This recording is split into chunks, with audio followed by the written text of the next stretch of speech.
نحمده ونصلي ونسلم على رسوله الكريم وعلى آله وأصحابه أجمعين اما بعد فاعوذ باللہ من الشیطان الرجیم بسم اللہ الرحمن الرحیم۔ عزیزان محترم، حضرت سیدنا عمر فاروق اعظم رضی اللہ تعالیٰ عنہ کا فرمان عالی شان ہے، 10 چیزوں کے بغیر درست نہیں۔ 10 چیزوں کے بغیر درست نہیں۔ نمبر 1، بندہ پرہیزگاری اختیار نہ کرے تو عقل کا کوئی فائدہ نہیں، یعنی اگر وہ پرہیزگاری اختیار نہ کرے تو اس کی عقل کا کوئی فائدہ نہیں ہے۔ علم نہ ہو تو بڑھائی کچھ نہیں، یعنی ایک بندہ بہت زیادہ بڑا پن اپنا ظاہر کرتا ہے لیکن اس کے بعد اگر علم نہیں ہے تو بیکار ہے وہ بندہ۔ اسی طرح خوف خدا کے بغیر کوئی کامیابی نہیں۔ اسی طرح عدل و انصاف کے بغیر حکمرانی کچھ نہیں، یعنی اگر حکمران عدل و انصاف نہ کر سکتے تو ایسا حکمران بیکار ہے۔ یہ کون کہہ رہے ہیں؟ جنہوں نے 22 لاکھ مربع میل زمین پر حکومت کری، فاروق اعظم رضی اللہ تعالیٰ عنہ۔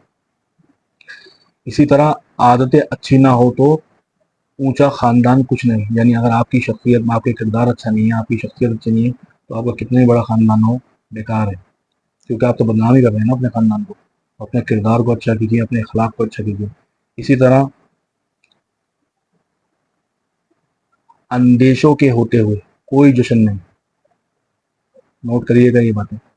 آدمی سخی نہ ہو تو امیری کا کوئی فائدہ نہیں، یہ بات بڑی ماننے کی ہے۔ آج کل 95% لوگ امیر ہیں لیکن اس کے باوجود بھی کسی غریب کی مدد کرنے کے لیے تیار نہیں۔ وہ یہ فاروق اعظم رضی اللہ تعالیٰ عنہ کا فرما رہے ہیں آج سے 14.5 سال پہلے کہ آدمی اگر سخی نہ ہو تو امیر ہونے کا فائدہ نہیں۔